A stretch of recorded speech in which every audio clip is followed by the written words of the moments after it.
আসসালামু আলাইকুম। আশা করা যায় আপনারা সবাই ভালো আছেন। আমাদের এখানে ধান এবং গম মাড়াই করা এবং ভুট্টা মাড়াই করার মেশিন তৈরি করা হয়। তো আপনারা দেখতে পাচ্ছেন ওইদিকে একটা হলার ক্লিয়ার হয়েছে, এবার ডিবিনের কাজ বাকি আছে। এইদিকে আমাদের হাঁড়িগুলা কেমন ফিনিশিং দেওয়া হয় এবং ভুট্টার দানা কাটবে না, ফিনিশিংয়ের উপরে গাড়ি রেজাল্ট এবং অর্ডার সাজানো। এদিকে মাল থামে না, পুরাতন মেশিনও আছে আমাদের এখানে।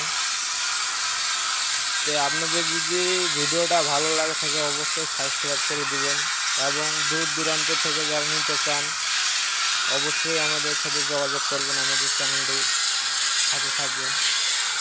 এটা আমাদের যে নতুন চালনির কাজ ক্লিয়ার, এখন ফ্যান বডি এবং উপরে হাড়ি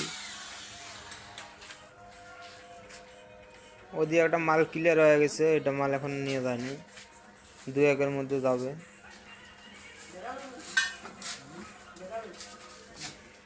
পুরাতন গাড়ি 2টা আছে, নতুন মেশিন 3টা, আরও একটা মাল পড়বে। তো আপনারা দূর দূরান্ত থেকে শহর এলাকায় বা যেখান থেকে হোক আপনারা আমাদের আরও বিভিন্ন প্রকার ভিডিও আছে এই মাড়াই মেশিনের। তা আপনারা আমাদের কারখানায় আসবেন, আসে মালামাল পছন্দ করবেন, করে নিতে পারবেন, সমস্যা নেই।